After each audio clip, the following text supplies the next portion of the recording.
বাবা,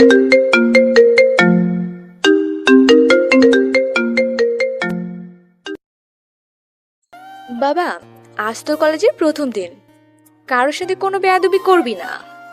আম্মু, যেখানে অন্যায় হবে সেখানে তো আমাকে কিছু বলতে না দিয়ে। ওই, কোনো কিছু করা লাগবে না, সোজা কলেজে যাবি আর সোজা বাসায় আসবি। আচ্ছা, দেখা যাবে বলে আমি কলেজে চলে আসলাম। ও সরি, আপনাদের তো আমার পরিচয় দেওয়া হলো না। আমি সিয়াম, মায়ের একমাত্র কলিজা। আমার বাসা কুষ্টিয়া। বড় আপু আছে, ও রাজশাহীতে পড়ে। আমারও বাইরে পড়ার ইচ্ছা ছিল, কিন্তু আম্মু আমাকে বাইরে ভর্তি করেনি।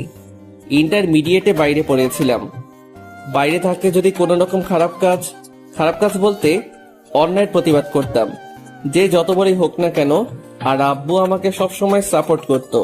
আমার আব্বু এই শহরের নামকরা পুলিশ কমিশনার রশিদ খান, কিন্তু আম্মু ভয় পেত। তার জন্যই আমাকে অনার্সে ভর্তি না করে বাসায় চলে আসতে বলে। আর এইখানে ডিগ্রিতে ভর্তি হয়েছি। আজ আমার কলেজের প্রথম দিন। যাক, অনেক পরিচয় দেওয়া হয়েছে, এখন সামনে কি হয় দেখতে থাকি। তারপরে আমি কলেজের দিকে রওনা দিলাম। কিছুক্ষণ পর কলেজে পৌঁছে গেলাম। কলেজেই ঢুকতেই পাশে থেকে মেয়েলি কণ্ঠে কে যেন ডাক দিল। এই ছেলে। জি, আমাকে বলছেন? তুই ছাড়া তো এখানে আর কেউ নেই। দেখে বুঝলাম এরা কলেজের সিনিয়র আপু। আর একটা মেয়ে সবার মাঝে বাইকের উপরে বসে আছে। শার্ট প্যান্ট হাতে, ব্রেসলেট, পায়ে জুতো, সবকিছু দিয়ে ছেলের মতো লাগছে। জি ভাইয়া, বলেন। ওই, আমাদের দেখে কি তোর ভাইয়া মনে হচ্ছে? তো আপনাদের দেখে কোন দিক দিয়ে মেয়ে মনে হচ্ছে? তোর সাহস তো কম নয়, আমার মুখে মুখে তর্ক করছিস। পাশে তাকিয়ে দেখলাম দুইটা ছেলে কান ধরে উঠবস করছে। ওই, তোমরা কোন বর্ষ? জি ভাইয়া, প্রথম বর্ষ। উঠে দাঁড়িয়ে থাকো, আর উঠবস করা লাগবে না। ধন্যবাদ ভাইয়া। ভাইয়া বলা লাগবে না, আমিও প্রথম বর্ষে। ওই, তোর তো সাহস কম নয়, তুই প্রথম বর্ষ হয়ে আমার সাথে এইভাবে কথা বলছিস? জানিস আমি কোন বর্ষ? না, আর জানার কোনো ইচ্ছাও নেই। কুত্তার বাচ্চা, তোর সাহস তো কম নয়। বলার সাথে সাথে ঠাস করে পড়ে গেল। ও, সেটা আবার গালে না, ওই আপুর ঠোঁটে। ঠিক শুনেছেন, আমি ওনাকে চড় দেইনি, তাকে কিস করেছি। একে তো খারাপ কাজ করেছেন, তার উপরে আবার বাবা মাকে নিয়ে বাজে কথা বলছেন। আপনাদের মেয়ে বললে মেয়ে জাতিকে অপমান করা হবে, আর মেয়ে না হয়ে যদি ছেলে হতেন তাহলে এইখানে জবাব দিয়ে যেতাম। আমার এই ব্যবহার দেখে সবাই আমার দিকে হা করে তাকিয়ে আছে। তুই আমাকে চিনিস না, তোকে আমি পরে দেখে নিব। পরে কেন, এখনই দেখে নিন। আর আমি সিয়াম, বাসা নাম্বার রোডে নাম্বার। আর কি বললেন? আমাকে পরে দেখে নিবেন, সেটা আপনাকে কষ্ট করা লাগবে না বলে ওই মেয়েটার হাতে ফোন ছিল। ফোন নিয়ে আমার একটা ছবি তুলে নিলাম আর আমার নাম্বার দিলাম। এই যে আমার ছবি আর আমার নাম্বার, যখন দরকার হবে তখনই আমার ছবিটা ভালো করে দেখে নিবেন আর ফোন দিবেন বলে ওইখান থেকে চলে আসলাম। ভাইয়া, আপনার তো অনেক সাহস। আপনি একদম উচিত জবাব দিয়েছেন। আবার ভাইয়া কেন? বললাম তো আমরা সেম ইয়ার। আমি রাসেল, আর ও হলো রকি। আমি সিয়াম। আচ্ছা, আজ থেকে আমার ফ্রেন্ড। Okay friends. আচ্ছা, ওই মেয়েটাকে? ওই মেয়েটা কলেজের সিনিয়র আপু। ওর বাবা এই কলেজের প্রিন্সিপাল, এবার শেষ বর্ষের ছাত্রী।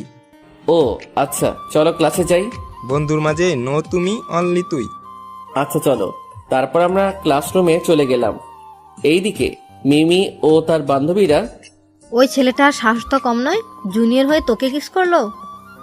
ওই কুত্তার বাচ্চাকে পরে দেখে নিব, ও আমাকে চেনে। ওকে বোঝাবো আমি কি জিনিস। দেখ, এসব এখন বাদ দে, আর ক্লাসে চল। রাখ তোর ক্লাস, মাথা পুরো আগুন হয়ে আছে। যা তাড়াতাড়ি সিগারেট নিয়ে আয়। মিমির বান্ধবী সিগারেট নিয়ে আসলো। এইদিকে আমি ক্লাসে সবার সাথে পরিচিত হলাম। রাসেল, রকি আর একটা মেয়ে বান্ধবী হলো, ওর নাম ফারহানা। ক্লাস শেষ করে বাইরে এসে বসে গল্প করছিলাম তাদের সাথে। তখন রাসেল বলে উঠলো, দেখ বন্ধু, পিছনে মিমি আসছে। আমি পিছনে তাকিয়ে দেখলাম মিমি আপু আমাদের কাছেই আসছে। ও কাছে এসেই, ওই ছোট লোকের বাচ্চা, তোর সাহস কি করে হয় আমাকে কিস করার? আমাকে কিছু বলতে দেওয়ার সুযোগ না দিয়েই ওর পিছন থেকে হকি স্টিক বের করে গায়ের সর্বশক্তি দিয়ে আমার মাথার উপরে বাড়ি দিল। সাথে সাথে আমার মাথা ফেটে রক্ত বের হতে লাগলো। রক্ত দেখে আমার মাথা গরম হয়ে গেল। আর কিছু না ভেবে সজোরে দিলাম এক চড়। মিমি চর খেয়ে তাল সামলাতে না পেরে একটা গাছের সাথে ধাক্কা খেয়ে অজ্ঞান হয়ে গেল। আমার মাথা দিয়ে এখনো রক্ত বের হয়ে যাচ্ছে। এরপর কি হলো আর মনে নেই। চোখ খুলে দেখলাম আমি হাসপাতালে, আর আমার পাশে রাসেল, রকি, ফারহানা বসে আছে। আমার জ্ঞান ফেরা দেখে রাসেল বলল, কি বন্ধু, এখন কেমন লাগছে? ভালো। বন্ধু, কিছু মনে করিস না? তোর আব্বু আম্মুর নাম্বার না থাকায় তাদের কাছে ফোন দিতে পারি নাই। না বলে ভালো করেছিস, আর আমাকে এইখানে আনার জন্য ধন্যবাদ। আরে ধন্যবাদ কেন, বন্ধু তো বন্ধু বিপদে সাহায্য করবে, তাই না? আচ্ছা, মিমি আপুকে দেখলাম তখন অজ্ঞান হয়ে পড়ে গিয়েছিল। পাশে তাকিয়ে দেখ, তাহলেই বুঝবি। ফারহানার কথা শুনে পাশে তাকিয়ে দেখলাম আমার পাশের বেডে শুয়ে আছে। গাছের সাথে অনেক জোরে বাড়ি লাগার কারণে তার অনেক রক্ত বের হয়, তাই তাকে রক্ত দেওয়া হচ্ছে। এখনো জ্ঞান ফিরে নাই। ও, অনেক জোরে চটটা পড়ে গিয়েছিল রে। আচ্ছা থাক এখন সেই সব কথা। তারপরে আমরা কথা বলছিলাম, তখন দেখলাম মিমি আপুর জ্ঞান ফিরল, আর আমাকে পাশের বেডে দেখে তার মাথা গরম হয়ে গেল, চিৎকার করতে লাগলো, আর তার হাত থেকে সুইটা খুলে ফেললো। তাতে আরো রক্ত বের হলো। ওই ছোট লোকের বাচ্চা এখানে কেন? আমি ওর সাথে এক রুমে থাকবো না। বলে লাফালাফি করছে। এতে মিমির হাতের রক্ত পুরা বেডে বেঁধে গেল। আমি ওর এমন দৃশ্য দেখে আর শুয়ে থাকতে পারলাম না। উঠে এসে মিমিকে ঠাস করে চর মেরে বললাম, ওই মেয়ে, সমস্যা কি আপনার? নিজেকে কি বিশ্বসুন্দরী ঐশ্বরিয়া ভাবেন? ইগোটা কমাবেন, আর কোনো কথা বলবেন না, চুপ করে থাকবেন। যদি এইবার চিৎকার করতে শুনি তাহলে এই সুই চোখের মধ্যে ঢুকিয়ে দিব। আমার কথা শুনে মিমি আর কোনো কথা বলল না। নার্স সব কিছু ঠিক করে দিল। আমিও আর ওইখানে না থেকে চলে আসলাম। বাসায় ঢুকতেই, এতক্ষণ কোথায় ছিলে? আর বাবা, তোর কি হয়েছে? তোর মধ্যে ব্যান্ডেজ করা কেন? ওহ আম্মু, তুমি এত চিন্তা করো না তো, বেশি কিছু হয়নি, শুধু একটু কেটে গেছে। কিভাবে হলো?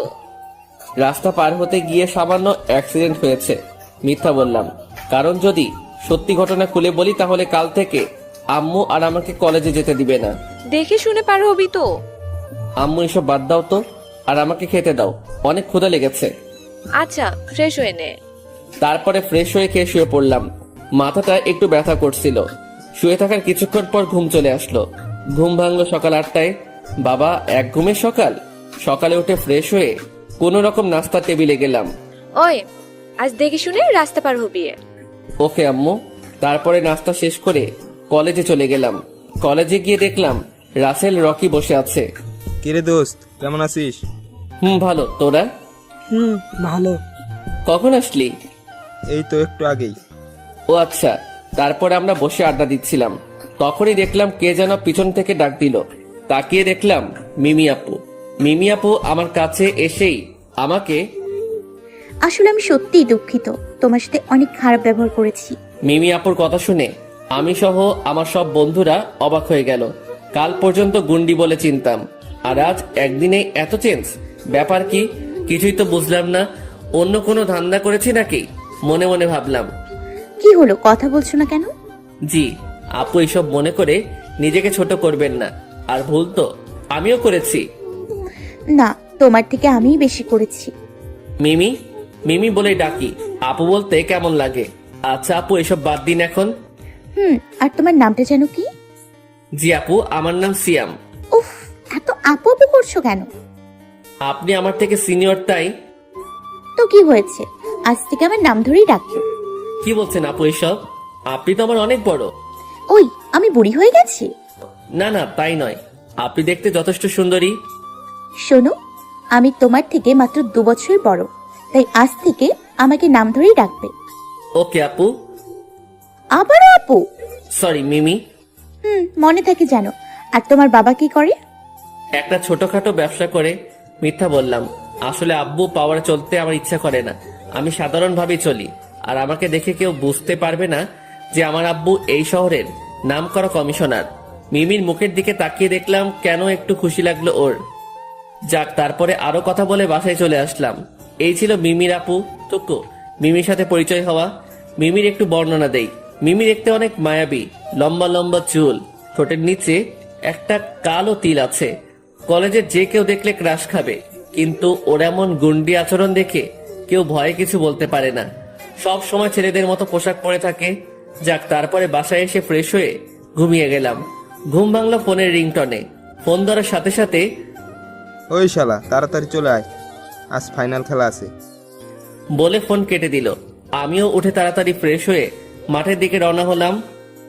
ও, আপনাদের তো বলাই হলো না, তখন ফোন দিয়েছিল আমার ছোটবেলার একমাত্র কলেজের বন্ধু রনি।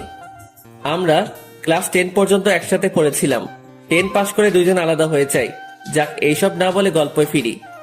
মাঠে পৌঁছে দেখলাম আমার সব বন্ধুরা বসে আছে। রনি, মুন্না, নীল, রিয়াজ, সাকিব, সবুজ, আরো অনেকেই। ওই তুই জানতি না আজকে ফাইনাল খেলা? জানতাম, ঘুমিয়ে পড়েছিলাম তাই। আচ্ছা, আমরা আগে ব্যাটিং পেয়েছি, তুই আগে যা। এইমাত্র আসলাম, তুই যা, আমি পরে নামছি। না, তুই আগে যা। আচ্ছা যাচ্ছি, তবে আউট হয়ে গেলে দোষ দিবি না কিন্তু। আচ্ছা যা। আসলে আমার ক্রিকেট খেলা ভালো লাগে না, কিন্তু ওদের জোরাজোরিতে খেলতে হয়। তারপরে আমি নামলাম, প্রথম থেকে শেষ পর্যন্ত খেললাম। 189 রান করলাম আমরা মোট। তারপরে ওরা ব্যাটিং করলো, অনেক কষ্টে জিতলাম। তারপরে খেলা শেষ করে বাসায় চলে গেলাম। বাসায় ফ্রেশ হতেই আব্বুর ফোন আসলো। আব্বু বলো। কোথায় আছিস বাবা? বাসায় আছি। ও, কোনো দরকার আছে আব্বু? আসতে হবে? আসলে ভালো হতো। এই তো চলে এসেছি আমি। তবে সাবধান, তোর আব্বু যেন বুঝতে না পারে। ওকে, তুমি চিন্তা করো না, বলে আমি ফোনটা রেখে দিলাম। কাপড় চেঞ্জ করে বাইরে যেতেই আম্মু বলে উঠলো, আর পরের বার যেন এত রাত না হয়। তারপরে আমি চলে আসলাম আব্বুর কাছে, পুলিশ স্টেশনে। আব্বু বলো। এইমাত্র একটি লোককে ছেড়ে দেওয়া হলো। এখানে তার সবকিছু দেওয়া আছে, তুই তাকে ফলো করে যাবি, আর কোথায় যায় কি করে এভরিথিং সবকিছু দেখবি। Okay sir. স্যার? ডিউটির সময় স্যার। তারপরে আব্বুর কথা মতো ওই লোকটিকে ফলো করতে লাগলাম। আপনারা হয়তো আমার কথা কিছুই বুঝতে পারছেন না। আচ্ছা চলুন ভালোভাবে বুঝিয়ে বলি। আসলে আমার ছোটবেলা থেকে ইচ্ছা যে আমি কোনো সিক্রেট কাজ করব, মানে গোয়েন্দা। কিন্তু আমার আম্মু ভয়ে আমাকে এর মধ্যে ঢুকতে দেয় না, তবে আব্বু সবসময় সাপোর্ট করে। 6 আগে এই গোয়েন্দা বিভাগের মধ্যে আসি, আর এই বিষয়ের জন্য বাইরে থেকে 2 বছর ট্রেনিং নেওয়া আছে। আপনারা হয়তো ভাবছেন এই 2 বছর সময় কখন পেলাম। আমি আগেই বলেছি, আমি 2 বছর বাইরে থেকে লেখাপড়া করে এসেছি। লেখাপড়ার পাশাপাশি এই ট্রেনিং শেষ করেছি। আমার উদ্দেশ্য ছিল এইটা, কিন্তু পড়াশোনাও লক্ষ্য ছিল, তাই দুইটাই করেছি। বিষয়টা শুধু আব্বুই জানে। যাক, এইসব কথা না বলে গল্পে ফিরি।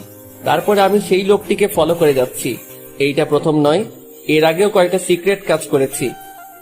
লোকটি একটা পুরনো বাড়ির মধ্যে ঢুকে গেল, আমিও ভিতরে গেলাম। বেশি দূরে না যে কি চলছে ভিতরে সেটা শোনার জন্য। বস, আমাকে পুলিশ কমিশনার ছেড়ে দিয়েছে। ও কিছু বুঝতে পারেনি তো? না, আমার ওপরে অনেক টর্চার করেছেন, তবুও বলি নাই। সাব্বাস।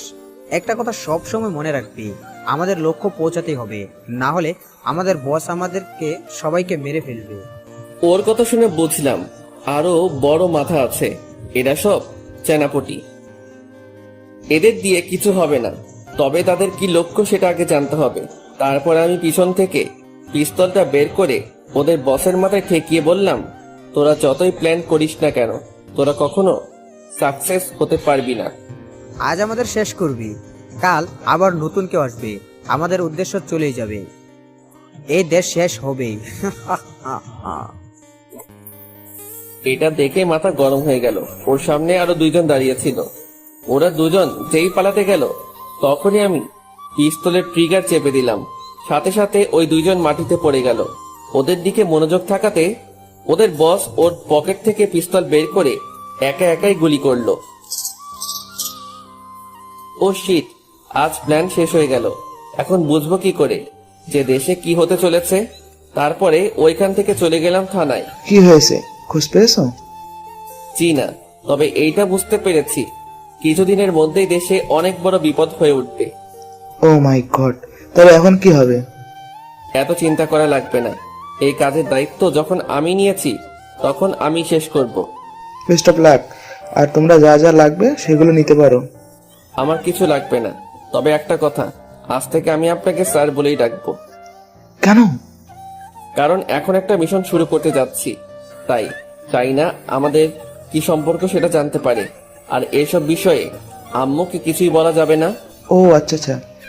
আমি আমার মতো কাজ চালিয়ে যাব। সেটা আপনারা হয়তো প্রথমে আমাকে বুঝতে পারবেন না, তাই আগে বলে রাখছি, আমি যাই করি না কেন এই দেশকে রক্ষা করবই। মানে তোমার কথা বুঝলাম না, কি করতে চাইছো তুমি? সেটা না হয় পরেই বুঝতে পারবেন, আজ আসি বলে বাসায় চলে গেলাম। বাসায় পৌঁছাতে পৌঁছাতে রাত 8টা বেজে গেল। কলিং বেল বাজাতেই আম্মু এসে দরজা খুলে দিল। কোথায় ছিলে এতক্ষণ? আসছে বলে এত সময় লাগে? না মানে আম্মু, বন্ধুদের সাথে আড্ডা দিচ্ছিলাম, তাই রাত হয়ে গেছে, বুঝতে পারি নাই। ও আচ্ছা, ভেতরে যাও, আর পরের বার যেন এত রাত না হয়। জি আম্মু। তারপরে রুমে গেলাম। সত্যি আম্মুরা অনেক অদ্ভুত। ছেলের জন্য মায়ের মন সবসময় ব্যাকুল থাকে, ছেলের জন্য বাসায় ওয়েট করে থাকে। যদি ছেলের বাসায় আসতে রাত 1টাও বাজে, তাও বসে থাকবে ছেলে আসার জন্য। লাভ ইউ আম্মু। আমি আমার আম্মুকে অনেক ভালোবাসি, আর শুধু আমি না, পৃথিবীর সকলেই তার আম্মুকে ভালোবাসে। যাই হোক, তারপরে রুমে এসে ফ্রেশ হয়ে এসে পড়ার টেবিলে বসতেই হঠাৎ ফোনটা বেজে উঠল। ফোনটা হাতে নিয়ে দেখলাম একটা অচেনা নাম্বার থেকে ফোন এসেছে। আসসালামু আলাইকুম। কে আপনি? আপনার হবু বউ। কি? না মানে আমি মিমি। ও মিমি আপু? ওই আবারও আপু? ও সরি আপু, আবারও? সরি। আচ্ছা এসব বাদ দাও, কি করো এখন? মাত্র বাইরে থেকে এসে ফ্রেশ হয়ে পড়তে বসেছিলাম। ও তাহলে তো তোমাকে বিরক্ত। আরে না না, বলেন। কি বলবো? ফোন দিয়েছেন কেন? এমনি। কেন ফোন দেওয়া যাবে না? সেটা না, আচ্ছা কি করছেন আপনি? আবার আপনি আপনি শুরু করলে। দেখেন আপনি আমার বড়, আপু বলতাম, কিন্তু নিষেধ করার জন্য বলি না। এবার তুমি করে বলতে বলবেন না প্লিজ, আপনি করে বলি। আচ্ছা বলো। কি বলবো? উফ, আগে কি কোনো মেয়ের সাথে কথা বলোনি? না তো। মিথ্যে বলছো কেন? মিথ্যা নয়, সত্যি। কি বলো, তোমার মতো এত রোমান্টিক মানুষ কারোর সাথে কথা বলে না? ওই আপনি কিভাবে জানলেন আমি রোমান্টিক? তোমার গল্প আগে অনেক পড়েছি, কিন্তু তোমাকে চিনতাম না। ও তো বলো। কি বলবো? কয়েকটা প্রশ্ন করো। কি হলো, তুমি কান্না করছো কেন? আমার সাথে কোনো মেয়ে কথা বলে না, আর কোনো মেয়ে যদি নক করে তখন ইনবক্সে ঢুকে দেখে। এই মেসেজটা ফরওয়ার্ড করেন, না করলে কালকের মধ্যে আপনার বউ মরে যাবে। মিমি হাসতে হাসতে খাটের উপরে লাফালাফি করতে লাগলো। ওই এত হাসছেন কেন? তোমার কথা শুনে। ও যা সত্যি সেটাই বললাম, তবে আপনাকে না। তাহলে কাকে? আমার কষ্টের কথা আমি পাঠক পাঠিকাদের কাছে তুলে ধরছি। যাই হোক, আচ্ছা ঘুমাবে কখন? রাত 2টা। এত রাত পর্যন্ত জেগে কি করবে? আমার তো আর বাবু শোনা নাই যে তার সাথে সারা রাত কথা বলবো। তাহলে এত রাত পর্যন্ত কি করবে? 11টা পর্যন্ত পারবো, তারপরে 2টা পর্যন্ত পার্সোনাল কাজ করব। কি এমন পার্সোনাল কাজ যে এত রাত পর্যন্ত জেগে থাকা লাগবে? বললে হাসবেন না তো? আজব তো, হাসবো কেন? না মানে আমার পার্সোনাল কাজ শুনে যদি হাসতে লাগে। আচ্ছা হাসবো না, বলো। বলবো? বলো। আসলে আমি রাত 2টা পর্যন্ত মুভি দেখি। মানে রাতে কম্বলের নিচে রাত 2টা পর্যন্ত রোমান্টিক মুভি দেখি। আচ্ছা এই জন্যই তো ভাবি আপনি এত রোমান্টিক গল্প লিখেন কিভাবে। কিভাবে? এই যে তুমি রোমান্টিক মুভি দেখতে দেখতে তুমিই রোমান্টিক হয়ে গেছো। ও তাই? আচ্ছা, পরবর্তী গল্প কষ্টের দিব। সেটা পরে দেখা যাবে। আর আজ থেকে তাড়াতাড়ি ঘুমিয়ে পড়বে, কেমন? পারবো না তো, অনেক কষ্টে এমন অভ্যাস গড়ে তুলেছি। ইস, আমার কি সুন্দর অভ্যাস গো। তারপরে মিমির সাথে আরো অনেক কথা বললাম। ফোন কেটে দিয়ে ঘড়ির দিকে তাকিয়ে দেখলাম 1টা বেজে গেছে। এতক্ষণ কথা বললাম, জীবনের প্রথম কোনো মেয়ের সাথে এত কথা বললাম। এইটা শুধু গল্পেই, কারণ বাস্তবে আমার এক্স কালনাগিনীর সাথে কথা বলেছি। যাক, তারপরে ঘুমিয়ে গেলাম। পরের দিন সেটা না হয় কালকে জানা যাবে। ফোন কেটে দিয়ে ঘড়ির দিকে তাকিয়ে দেখলাম 1টা বেজে গেছে। যাক, তারপরে ঘুমিয়ে পড়লাম। সকালে ঘুম ভাঙলো আম্মুর ডাকে। উঠে ফ্রেশ হয়ে কলেজে চলে গেলাম, কারণ কলেজে না গিয়ে ওই কাজ করলে আম্মু বুঝতে পারবে। দুটাই একসাথে করা লাগবে। কলেজে গিয়ে দেখলাম রাসেল রকি বসে আছে। কিরে দোস্ত, কেমন আছিস? এই তো ভালো, তুই? ভালো। কিরে, তোর আবার কি হলো? এইভাবে মন খারাপ করে বসে কেন? আমি রকিকে উদ্দেশ্য করে বললাম। ওই শালা তো রোমিও হয়ে গেছে। মানে?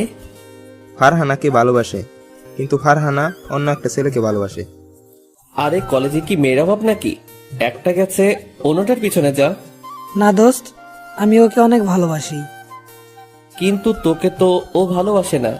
সেই জন্যই তো তোকে বললাম, এখন তুই সাহায্য করবি, কিভাবে করবি সেটা জানি না। ওই, আমি সাহায্য করব মানে? তুই যা শুনেছিস সেটাই, কিভাবে করবি সেটা তোর ব্যাপার, কিন্তু ফারহানা যেন আমার হয়। আমি পারবো না। পারবি না তো? অবশ্যই না। আচ্ছা দেখ আমি কি করি। আচ্ছা দেখি কি করিস। তারপরে রকি সবাইকে উদ্দেশ্য করে বলল, একটা ছেলে কথা আপনাদের কাছে বলি। একটা ছেলে যে ডিগ্রি প্রথম বর্ষে পড়ে, আর একটা মেয়ে শেষ বর্ষে পড়ে। তাদের প্রথম ঝগড়া দিয়ে শুরু হয়, পরে কিসিং, কেয়ারিং, আর এখন তাদের মধ্যে প্রেম চলছে। জুনিয়র সিনিয়রের প্রেম চলছে। তাদের নাম শুনবেন না? রকির কথা শুনে বুঝতে পারলাম ওই শালা আমার কথাই বলছে, তাই ওকে কিছু বলতে না দিয়ে বসিয়ে দিলাম। ওই শালা চুপ। আগে তুই বল, সাহায্য করবি? আচ্ছা আচ্ছা করব। ওকে বন্ধু। রাখ তোর বন্ধু। আচ্ছা বল, কখন বলবি? কালকে। কেন আজ বলবি না? শালা তোর মতো রোমিং না যে কি বলবো সেটা এখনই বলতে পারবো। রাতে ভেবে কালকে বলবো। রাজি হলে ভালো, আর না হইলে যা। আচ্ছা আচ্ছা তাই হবে। তারপরে ক্লাসে গেলাম। বাইরে গেলাম, দোস্ত আর ক্লাস করব না, একটু কাজ আছে। ও আচ্ছা, যা। আর আমার কথাটা মনে রাখিস। হুম হুম ভাই, থাকবে। তারপরে চলে আসলাম। কলেজের গেটের সামনে যেতেই দেখলাম মিমি আপু দাঁড়িয়ে আছে। আমি তাকে না দেখার ভান করে পাশ দিয়ে বাইক নিয়ে চলে যেতে লাগলাম, কিন্তু সেটা আর ওর চোখে আড়াল হলো না, কারণ সে আমার জন্যই দাঁড়িয়ে আছে। ওই দাঁড়ো দাঁড়ো। জি বলেন। বলবো মানে, সেই কখন থেকে দাঁড়িয়ে আছি তোমার সাথে যাবো বলে, আর তুমি আমাকে না নিয়েই চলে যাচ্ছ। কোথায় যাবেন? বাসায় যাব। নিয়ে যেতে পারি একটা শর্তে। কি শর্ত? আপনি এই পোশাক আর পরবেন না। কাল থেকে বোরখা হিজাব পরে কলেজে আসবেন। কেন? আমি এগুলো পরে আসলে তোমার কি? না মানে এইগুলো করে আসলে আপনাকে ভালো লাগে না। আচ্ছা সব বাদ দিয়ে চলো। তারপরে মিমি বাইকে উঠে একবারে আমার সাথে মিশে বসলো। আপু। ওই কি বললে? না মানে বলছিলাম আপনি পিছনে একটু এগিয়ে বসেন। কেন? না মানে আমার কেমন যেন লাগছে। নিজেকে কন্ট্রোল করতে পারবে না তার জন্য বলছো, তাই তো? হ্যাঁ। থাক, আর এত অবাক হওয়া লাগবে না, চলো। তারপরে বাইক চালাতে লাগলাম। মিমি আস্তে আস্তে আমার আরো অনেক কাছে চলে আসলো। এত কাছে আসলো যে তার গরম নিঃশ্বাস আমার ঘাড়ে পড়ছে। ইস, আমার সারা শরীর যেন কেঁপে উঠলো। একটা অনুভূতি কাজ করছিল, সেটা কাল পর্যন্ত আমার মাঝে ছিলই না। যাক, তারপরে আর বেশি চিন্তা করতে গেলে অ্যাক্সিডেন্ট করে ফেলবো। তারপরে মিমি আপুকে নামিয়ে দিয়ে এসে চললাম আমার উদ্দেশ্যে। কোথায় তুমি? আর কোনো কিছুর খবর পেয়েছো? না ভাইয়া, তেমন কিছু পাইনি। এই কয়েকদিন কিছু অদ্ভুত ব্যাপার লক্ষ্য করছি। আচ্ছা, তুমি এইখানে আসো বলে আমি ফোনটা কেটে দিলাম। ও হচ্ছে রাজ, ওর সাথে 2 বছর গোয়েন্দা বিভাগে একসাথে ট্রেনিং করেছিলাম। ওর থেকে আমি 1 বছরের বড়। যাক, তারপরে ওর বলা জায়গায় চলে আসলাম। বলো এবার, কেমন অদ্ভুত ব্যাপার দেখছো? ভাইয়া, আমি কয়েকদিন ধরে লক্ষ্য করে দেখলাম হাসপাতালে যে কোনো রোগী অপারেশন রুমে ঢুকলেই রোগী মারা যাচ্ছে বলে বোঝানো হচ্ছে, কিন্তু কাল একদিনই 25 জন মারা গিয়েছে। What, are you sure? আচ্ছা শুনো, তুমি কাল থেকে ওই হাসপাতালটা ফলো রাখবে। কি হচ্ছে সেটা আগে জানতে হবে। জি ভাইয়া। তবে সাবধান, কেউ যেন বুঝতে না পারে যে তুমি তাদেরকে ফলো করেছো।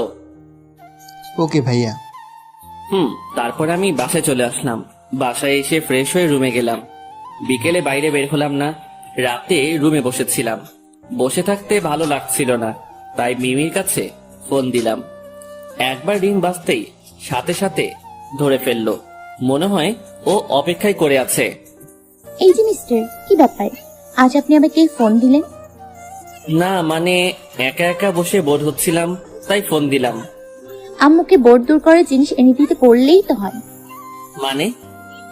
ইস, ছোট্ট বাবুটা আমার মানে বোঝে না। কি বলছেন এইসব? বলছি যে তোমার আম্মুকে বলো তোমার বিয়ে দিতে, তাহলে আর বোর হবে না। আমার মতো এত বাচ্চা শিশুকে কে মেয়ে দিবে? কি তুমি বাচ্চা? আজ বিয়ে দিলে কাল 11 ছেলের বাবা হয়ে যাবে। আমার এত এনার্জি নেই, এক রাতেই 11 ছেলের বাবা হয়ে যাব। হাসির কি হলো? কিছু না। তুমি জানো যে তুমি অনেক সুন্দর করে কথা বলতে পারো? কই সুন্দর করে কথা বলি? বলো তো, যে কোনো মেয়ে প্রেমে পড়ে যাবে।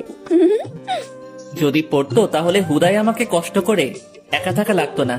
জীবনেও তো কোনো মেয়ে নক করবে না, আর যদিও করে তাহলে কারো SMS ফরওয়ার্ড করবে। সামনে 2021 সাল আসছে, এখন তো পাগল করে দিবে।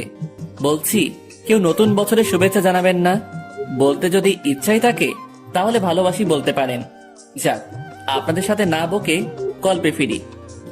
কই কেউ তো পড়ছে না। আশেপাশে ভালো করে খুঁজে নেবে, তাহলেই পাবে। ও ধন্যবাদ। মিমিকে রাগানোর জন্য বললাম। যদিও আমাকে পছন্দ করে তাহলে ও রেগে যাবে। এই যে আপনি এত সুন্দর একটা আইডিয়া দিলেন, তবে একটা মেয়ে আছে, আগে থেকে বোঝাতে হবে। ওই কোন মেয়ে? আমার এইখানেই পাশের বাসার মেয়ে। ও এবার ইন্টার দ্বিতীয় বর্ষে পড়ে, দেখতেও অনেক কিউট। কিউট না ছাই? ধুর। আপনি তো আইডিয়া দিলেন। আমি বলেছি আশেপাশে মানে একেবারে পাশে না, উফ, একটু দূরে, যার সাথে তোমার পরিচয় আছে। ও এমন মেয়ে আছে তো? তাকেই বলো। ওর নাম ফারহানা, আমার সাথেই পড়ে। ওর বাসাও দূরে, আবার ভালো মিল আছে। দূর, ওর সাথেই কথা বল। বলে ফোন কেটে দিল। আমি জানি ও রাগ করে ফোন কেটে দিয়েছে, কাল কলেজে গিয়ে কথা হবে, তাই আর ফোন দিলাম না। রাতে খাওয়া দাওয়া শেষ করে ঘুমাতে যাব, তখনই ফোনটা বেজে উঠল। ফোন হাতে নিয়ে দেখলাম রাজ ফোন দিয়েছে। রাজ বলো। ভাইয়া, ওই হাসপাতালে একটা সিকিউরিটি গার্ড নেবে মর্গ দেখাশোনা করার জন্য। আপনি বললে আমি ওইখানে নিযুক্ত হতে চাই। তোমার সমস্যা হবে না তো? না ভাইয়া। আচ্ছা, হয়ে যাও, আর সব ইনফরমেশন গুলো আমাকে জানাবে। ওকে ভাইয়া। তারপরে ফোনটা কেটে দিলাম। রাতে শুয়ে শুয়ে মিমির কথা ভাবছিলাম। ও তখন রেগে ফোনটা কেটে দিল কেন? তাহলে কি মিমিও আমাকে পছন্দ করে? কিন্তু ও তো আমার 2 বছরের সিনিয়র। আমাদের সমাজ তো এইটা কখনোই মেনে নিবে না। আমিও এই কয়দিনে ওকে পছন্দ করে ফেলেছি, কিন্তু ওই একটাই ভয় আমার মনের মধ্যে চলছে। আচ্ছা, এইসব পরে ভাবা যাবেনি বলে ঘুমিয়ে পড়লাম। পরের দিন ঘুম থেকে উঠে কলেজে চলে গেলাম। কলেজে গিয়ে দেখলাম শালা রকি বসে আছে গেটের সামনে। এখন যে কি করি? কালকে ওকে বলেছিলাম যে আজ বলবো, কিন্তু কি বলবো? কাল রাতে মনে করেছিলাম মিমির কাছে থেকে জেনে নিব, কিন্তু সেও তো রাগ করে ফোনটা কেটে দিয়েছিল। কি যে করব এখন? ওকে না দেখার ভান করে পাশ কেটে চলে যেতে লাগলাম। হঠাৎ পিছনে থেকে কে যেন আমার ঘাড়ে হাত দিল। কোথায় যাচ্ছ ভাইয়া? কালকের কথা মনে নেই? আরে রকি, তুই কখন আসলি? ভাই, তুই বাংলা সিনেমায় চান্স পেয়ে যাবি। মানে?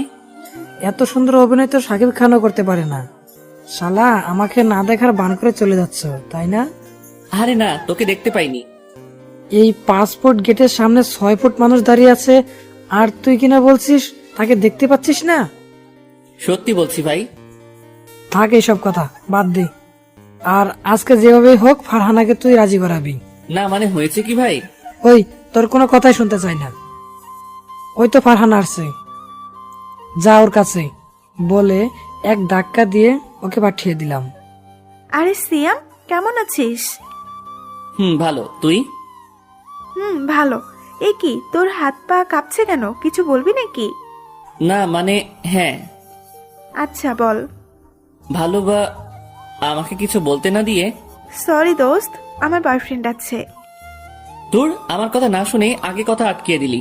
যা, তোকে শোনা লাগবে না বলে আমি চলে আসতে যাচ্ছিলাম, তখনই পিছন থেকে ফারহানা বলে উঠলো, সরি।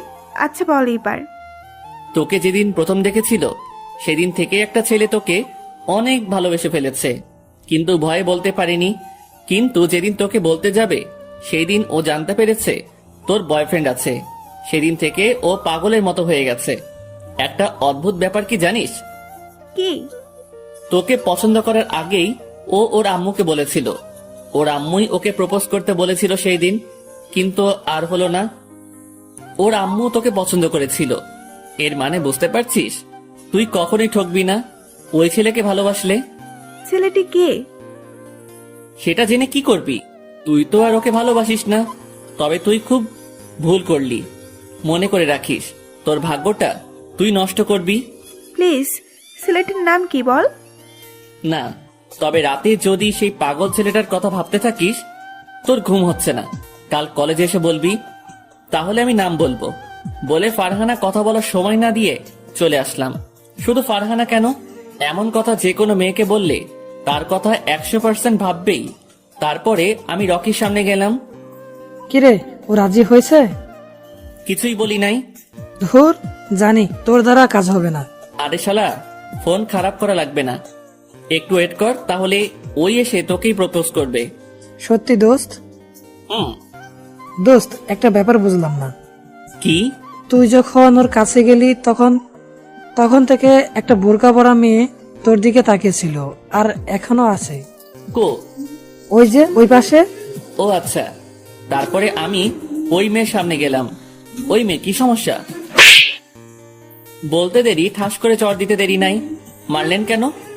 এবার কলেজ পুরো অবাক করে দিয়ে ওই মেয়েটা আমাকে কিস করতে লাগলো।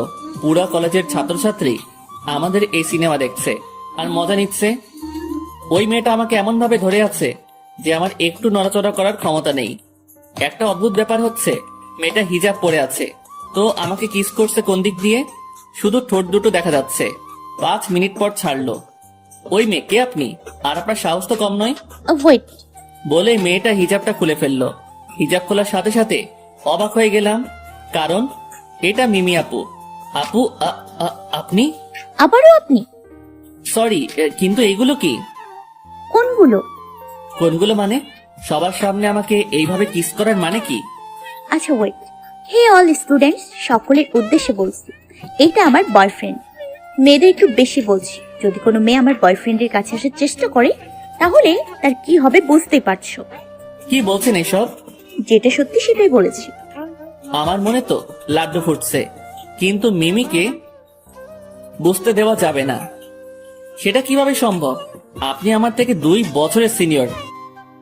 বিয়ে করার সময় ছেলের বয়স 35 আর মেয়ের বয়স হয় 15, তাদেরকেও নিষেধ করে না, তাহলে আমাদের মাত্র 2 বছরের কি যায় আসে? কিন্তু আমাকে কিছু বলতে না দিয়ে মিমি আবারও আমাকে কিস করতে লাগলো।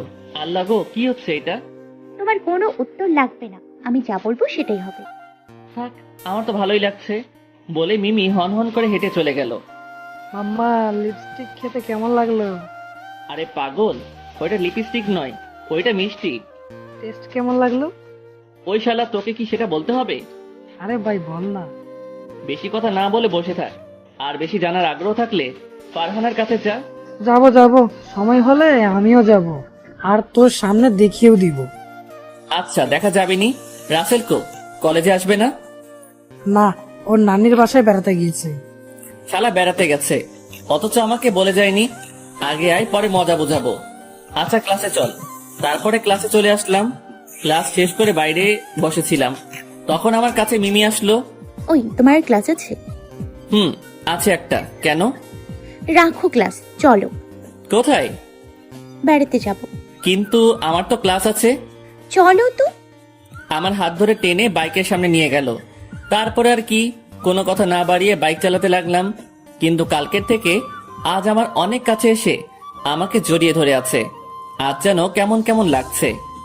একটু দূরে থাকেন প্লিজ। কেন, কষ্ট হচ্ছে বুঝি?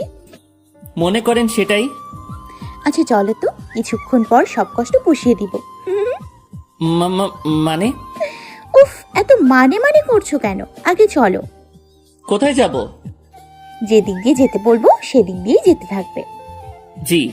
তারপরে মিমির কথা মতো যেতে লাগলাম। কিছুক্ষণ যাওয়ার পর, এ কি, এটা তো সিনেমা হল। এইখানেই তো রোম্যান্স হবে। মানে? এত মানে মানে করা লাগবে না। ক্যাপলা কান্ত, আগে ভেতরে চলো, তারপরে সব বুঝিয়ে দিচ্ছি। তারপরে মিমির কথা মতো সিনেমা হলে ঢুকলাম। মিমি টিকিট কেটে এক কর্নারে দুজনে বসলাম। আমি বসতেই মিমি আমার কোলের উপরে বসে পড়ল। এ কি, আপনি আমার উপরে বসছেন কেন? পাশে তো সিট আছেই। আচ্ছা তো কি হয়েছে, আমি তোমার কাছে আসবো। তাহলে একটা টিকিট কিনতেন, তাহলে 1টার টাকা বেঁচে যেত। ওই চুপ, কোনো কথা হবে না, চুপচাপ বসে থাকো। মিমির কথা মতো চুপচাপ বসে থাকলাম। কিছুক্ষণ পর হঠাৎ মিমি আমাকে কিস করতে লাগলো। কি হচ্ছে আমার সাথে? মিমি 5 মিনিট পর ছেড়ে দিয়ে বলল, ওই তুমি কি গাধা? গাদা হব কেন? সেটাই তো মনে হচ্ছে। কেন? আচ্ছা, এক হাতে কি কখনো তালি বাজে? না। আমাদেরও তাই হয়েছে। মানে সেটা পাশে তাকালেই বুঝবে। মিমির কথা মতো আমার পাশে তাকিয়ে দেখলাম একটা ছেলে একটা মেয়েকে কিস করছে। ওরা তো কিসিং করছে। সেটা তো করছে, কিন্তু ওদের মতো আমাদের কোনটা মিল নেই দেখো তো। আমি ভালোভাবে দেখে বললাম, কই, সবই তো ঠিক আছে। এই জন্যই তো তোমাকে গাধা বলি। এবার আচ্ছা দেখো, ওরা একে অপরকে রেসপন্স করছে, আর কিসিং এ এটাই আসল। একজন আরেকজনকে রেসপন্স না করলে সেই কিসিং এ মজা হয় না। আচ্ছা, আপনি এত কিছু জানলেন কিভাবে? টিভিতে দেখে শিখেছি। ও, এইবার শুরু করব, আর আমি যেভাবে যেভাবে করব তুমি আমার সাথে সেভাবে সাড়া দিয়ে যাবে। আচ্ছা। আচ্ছা বলতে দেরি, মিমির অ্যাটাক করতে দেরি নাই। মিমি আমার ঠোঁট চুষতে লাগলো, আমিও মিমির সাথে রেসপন্স দিতে লাগলাম। এইভাবে অনেকক্ষণ চলল। মিমি এখনো আমার কোলের উপরে বসে আমাকে শক্ত করে জড়িয়ে ধরে কিস করেই যাচ্ছে। এইভাবেই চলতেই যাচ্ছে। আমারও অনেক অনেক অনেক অনেক অনেক ভালো লাগছে। এমন মজা জীবনে কখনো পাইনি। জীবনে প্রথম কিস মিমির সাথেই, আবার সেটা যদি হয় সিনিয়র আপুর সাথে, উফ, মজাই আলাদা। আমাকে বেশি কষ্ট করা লাগবে না, কারণ সিনিয়ররা বোঝে কখন কি করতে হয়। যাক, তারপরে এইভাবে আরো 1 ঘন্টা চলার পর এখন বন্ধ হয়ে গেল। কেমন লাগলো বাবু? পুরাই রসেধারী। আরো লাগবে নাকি? মন্দ হয় না, তবে এইবার হবে আমার স্টাইলে বলে আমি মিমির গাল ধরে শুরু করে দিলাম ফিল্ম স্টাইলে। এইভাবে আরো 1 ঘন্টা চলল। ছেড়ে দেওয়ার পর, ওয়াও, তুমিও তো সেই পারো। পাগলি, আমি একজন রাইটার। তাই তো। সরি, আমি আপনাকে পাগলি বলে ফেলেছি। আরে পাগল, আমিই তো তোমার পাগলি, আর আজকে আমাকে পাগলি বলেই ডাকবে। ওকে, 2 ঘন্টার মুভি, আমরা 2 ঘন্টা কিসিং এই শেষ করে দিলাম। অনেক ভালো, তাই না? খুব ভালো। তারপরে সিনেমা শেষ হয়ে গেল। আমরা তো আর সিনেমা দেখি নাই।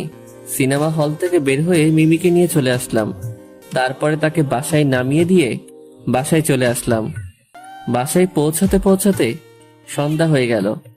বাসায় এসে ফ্রেশ হয়ে খেয়ে আবার বাইরে চলে আসলাম। বাইরে বলতে রাজের কাছে। ও আমাকে ফোন দিয়েছিল, তাই এখন আমি ওর কাছে যাচ্ছি। কিছুক্ষণ পর রাজের কাছে পৌঁছে গেলাম। রাজ বলো। সরি ভাইয়া, এখানে কিছুদিন ধরে বড় ধরনের কিছু চলছে, কিন্তু আজ পর্যন্ত কিছুই বুঝতে পারছি না। আচ্ছা, তুমি কি শিওর যে এই হাসপাতালে কোনো সমস্যা চলছে? অনেক বড় ধরনের কিছু চলছে, কিন্তু কি সেটাই বুঝতে পারছি না। আচ্ছা, সমস্যা নেই, আর কিছুদিন দেখো। আচ্ছা ভাইয়া। ওকে। তারপরে চলে আসলাম। বাসায় পৌঁছতে বেশ রাত হয়ে গেল। বাসায় গিয়ে দেখলাম আব্বু আম্মু বসে আছে। কোথায় ছিলে এতক্ষণ? একটু কাজ ছিল। কি কাজ শুনি? আসলে ওই তো লেখাপড়ার পাশাপাশি আউটসোর্সিং এর কাজ চলছে। তাই তোমাকে ভয়ে বলতে পারি না। এই কথা, ভয়ের কি আছে? এমনি আম্মু। কিন্তু তোর তো ল্যাপটপ নেই। আম্মু, আব্বুকে ল্যাপটপ কিনে দিতে বলেছি, কিন্তু আব্বু দিচ্ছে না। কেন দিচ্ছে না? জানি না। ওই, সিয়ামকে ল্যাপটপ কিনে দিচ্ছে না কেন? না মানে। কোনো মানে নয়, কাল যেন কিনে দেয়া হয়। আচ্ছা। আমি তো মনে মনে সেই খুশি, এতদিন পর ইচ্ছা পূরণ হচ্ছে। সুযোগের সদ্ব্যবহার করে নিলি? কি বললে? কাউকে কিছু না তো। আব্বু আমার আম্মুকে দেখে সেইরকম ভয় পায়। থ্যাঙ্কস আম্মু। তারপরে রুমে চলে গেলাম। রাতে খাওয়া দাওয়া শেষ করে কম্বলের মধ্যে ঢুকে মুভি দেখছিলাম। রাত 1টা ছুঁই ছুঁই, হঠাৎ ফোনটা বেজে উঠল। দেখলাম মিমি ফোন করেছে। এই রে, এখন যদি ফোন ধরে বলি আমি মুভি দেখছি, তাহলে আমাকে শেষ করে দিবে। প্রথমবার ফোন ধরলাম না, পরের বার ফোন ধরলাম। বলেন। কি করছিলে তুমি? ঘুমাচ্ছিলাম তো। মিথ্যে বলবে না, সত্যি করে বলো। না মানে হয়েছে কি। থাক, আর বলা লাগবে না। এক্ষুনি চলে আসো আমার বাসায়, ঘুম হচ্ছে না আমার। মাথা ঠিক আছে আপনার? এখন রাত 1টা বাজে, তার উপর শীতের রাত। এত কিছু জানি না, এক্ষুনি আসবে সেটাই জানি। বলে ফোন কেটে দিল। এইদিকে আমি পড়লাম মহা বিপদে। এত রাতে ঠান্ডার সময় বাইরে যাব কি করে? কিন্তু না গেলেও তো হবে না। ধুর, আর কিছু না ভেবে উঠে ফ্রেশ হয়ে বের হয়ে আসলাম। ওর বাসা থেকে আমার বাসা বেশি দূরে ছিল না, তাই বেশি একটা সময়ও লাগলো না। ওর বাসায় পৌঁছালাম, কিন্তু ওর বাসা তো 2 তলা। এখন বুঝবো কি করে ওর রুম কোনটা? উপরের রুমে দেখলাম লাইট জ্বলছে, ভাবলাম ওইটাই ওর রুম। যেই ভাবা সেই কাজ, অনেক কষ্টে পাইপ বেয়ে উপরে উঠলাম। আমার আইডিয়াই ঠিক ছিল, ওইটাই মিমির রুম। দরজা খোলাই ছিল, তাই ভিতরে গিয়ে দেখলাম মিমি ঘুমিয়ে আছে। ওর মাথার পাশে বসলাম। মিমিকে ঘুমন্ত অবস্থায় দেখতে জেনে ঠিক জান্নাতি হুরের মতন লাগছে।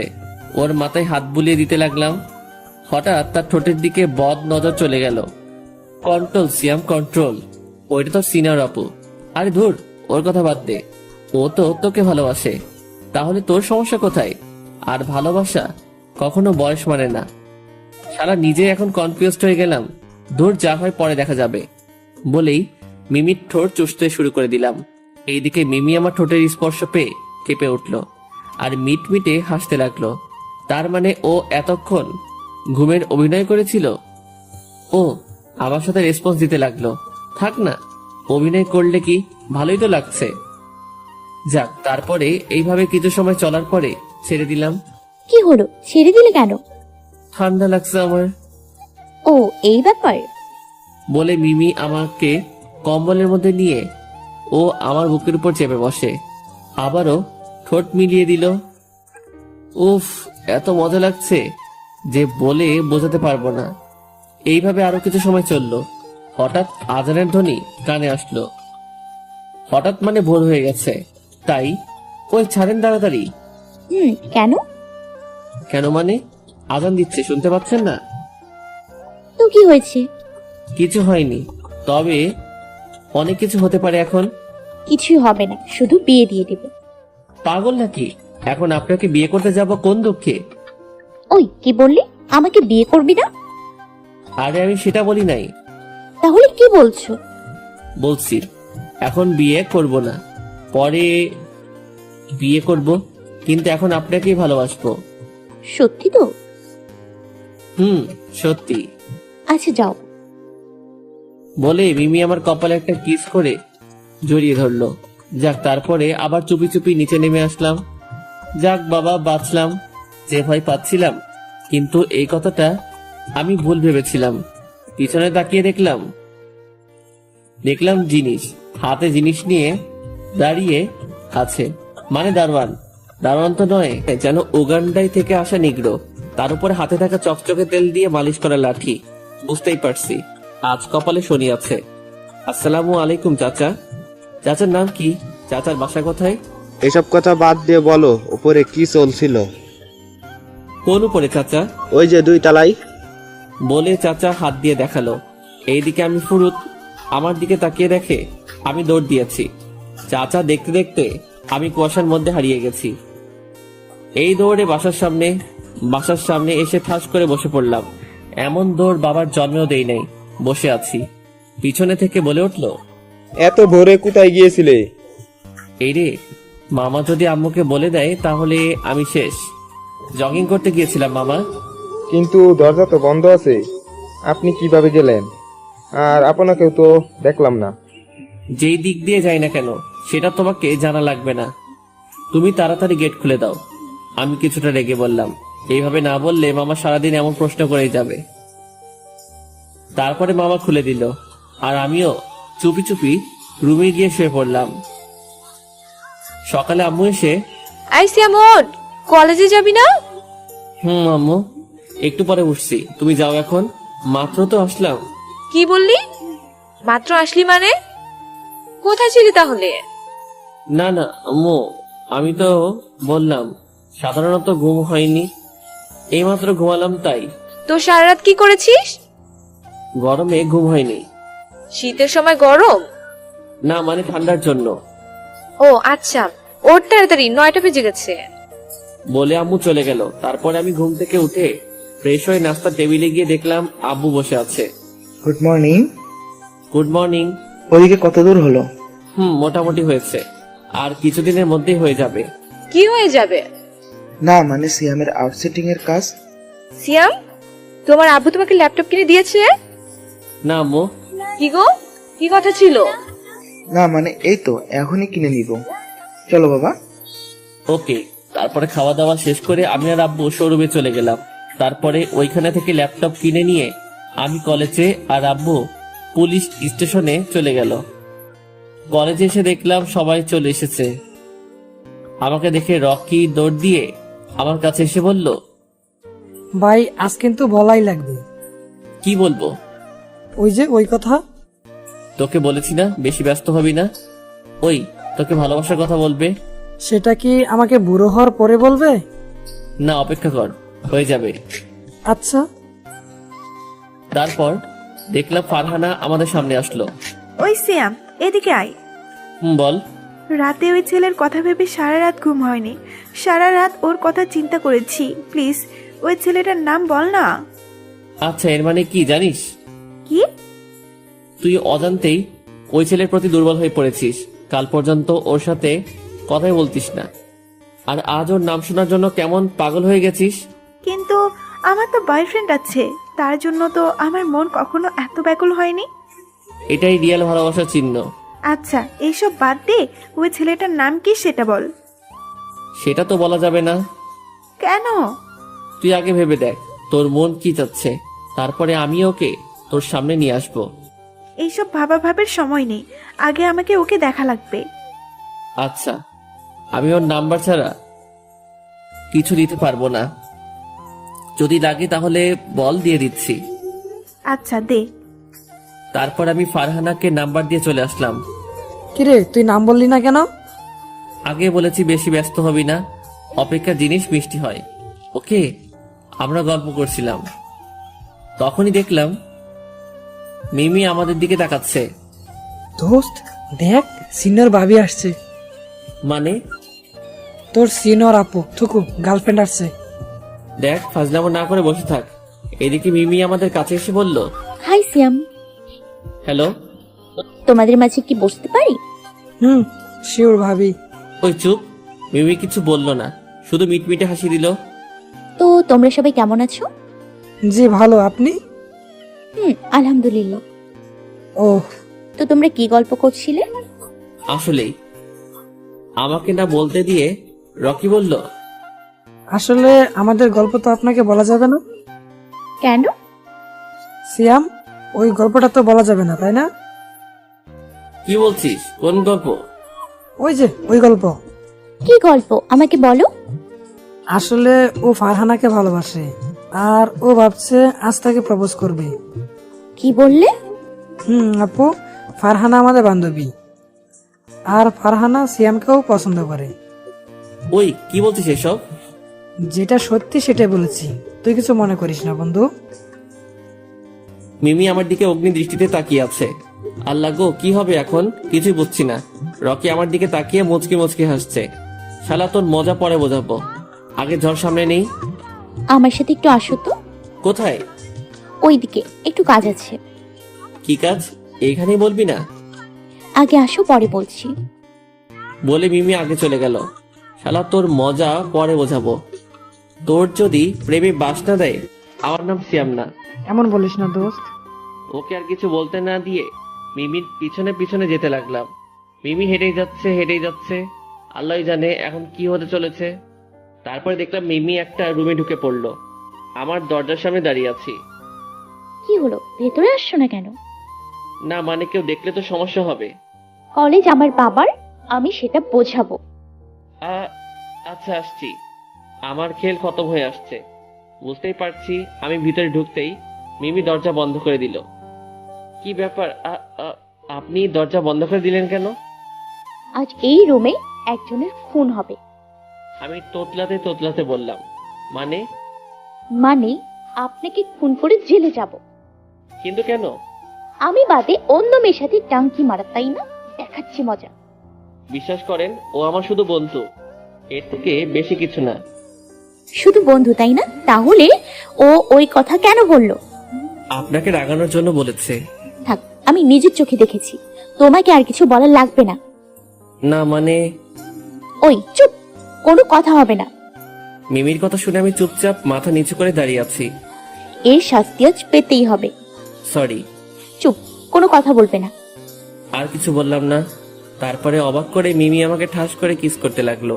আমি তো পুরাই অবাক, কি করছে মিমি? 5 মিনিট পর ছেড়ে দিল। কেমন সারপ্রাইজ দিলাম বাবু? মানে আগে ভয় পরে মিষ্টি।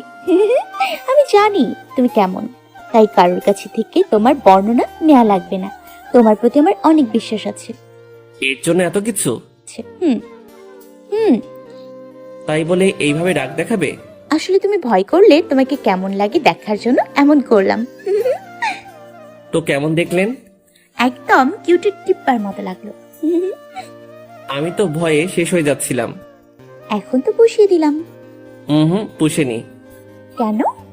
আচ্ছা দেখাচ্ছি, বলে মিমিকে কোলে তুলে নিয়ে বেঞ্চের উপর বসিয়ে দিয়ে এক টানে আমার বুকের কাছে এনে 2 হাত দিয়ে মিমির 2 গাল ধরে ইংলিশ রোমান্টিক মুভির মতো কিসিং করতে লাগলাম।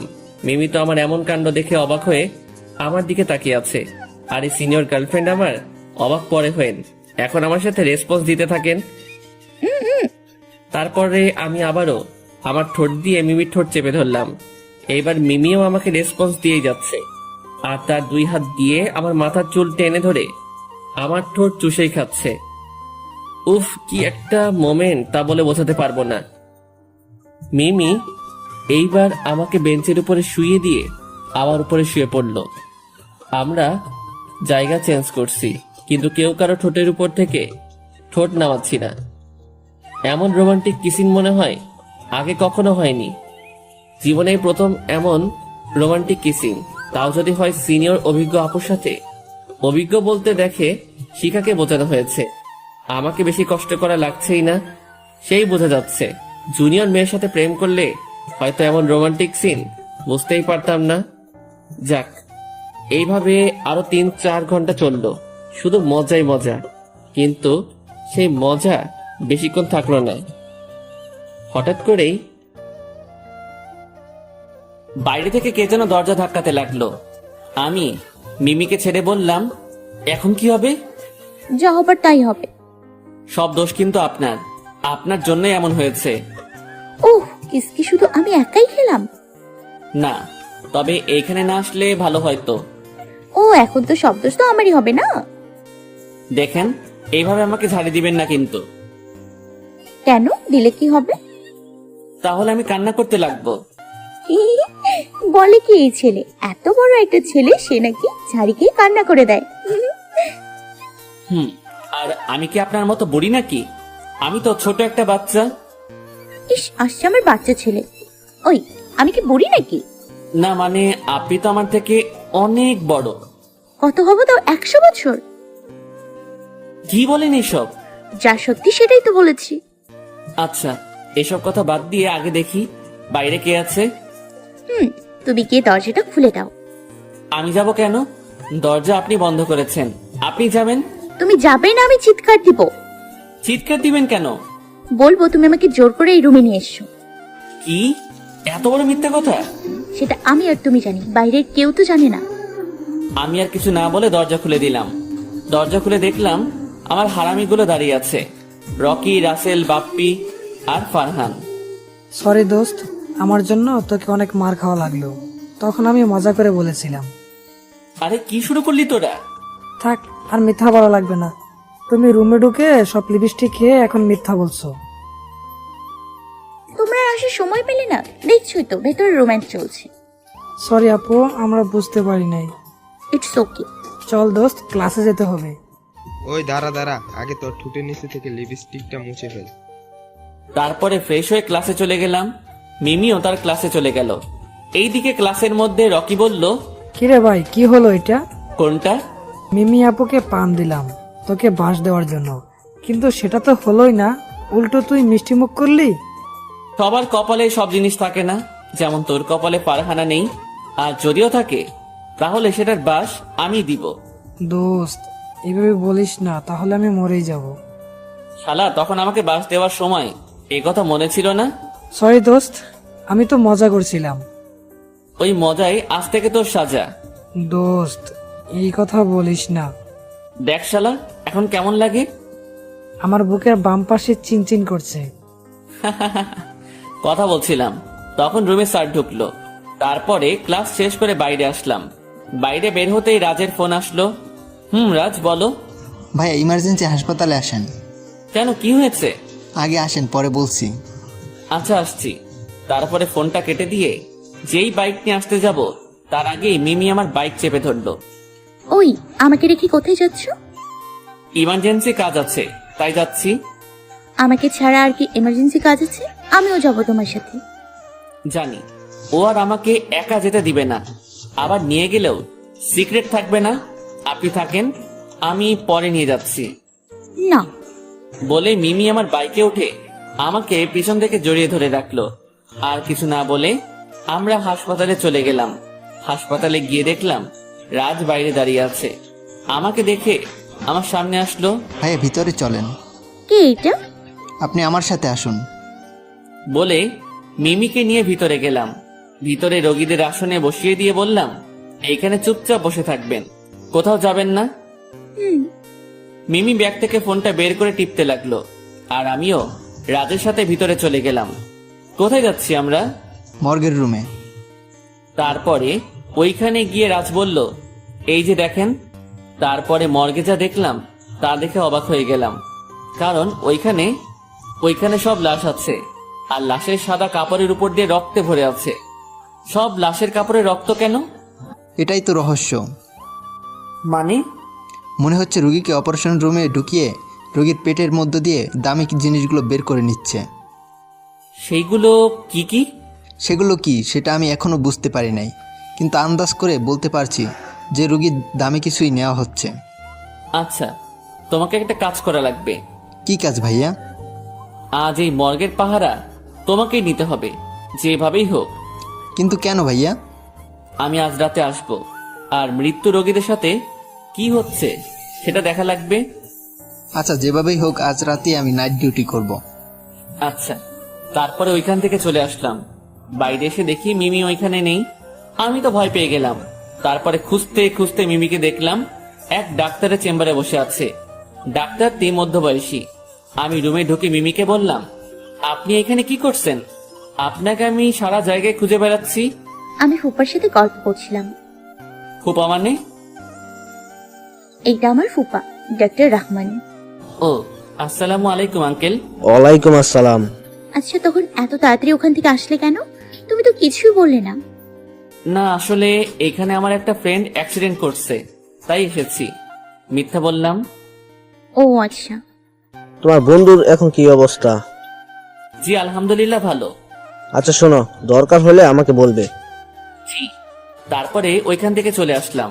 আপনি কি এখন ফ্রি আছেন? জি বলেন। তাহলে আমাকে নিয়ে আজ পুরা কুষ্টিয়া শহর ঘুরে বেড়াতে হবে। আচ্ছা, কোথায় যাবেন বলেন। এসবের থেকে ভালো জায়গা, আশেপাশে কেউ থাকবে না, যেখানে তুমি আর আমি থাকবো। আচ্ছা চলেন। তারপরে মিমিকে নিয়ে আমাদের ঐতিহ্য স্থান পুরনো বাংলোর সামনে নিয়ে গেলাম। এটা কোন জায়গা? আর এই বাংলোর সামনে আসলে কেন? আপনি তো বললেন। তাই বলে এখানে? ওই, তোমার মাথায় খারাপ কিছু ঢুকে নাই তো? ছি ছি, কি বলছেন এসব? আপনি তো বললেন এমন জায়গায় যেখানে কেউ থাকবে না। আচ্ছা ভালো, তো এখানে এমন কি আছে যে এইখানে আসলাম?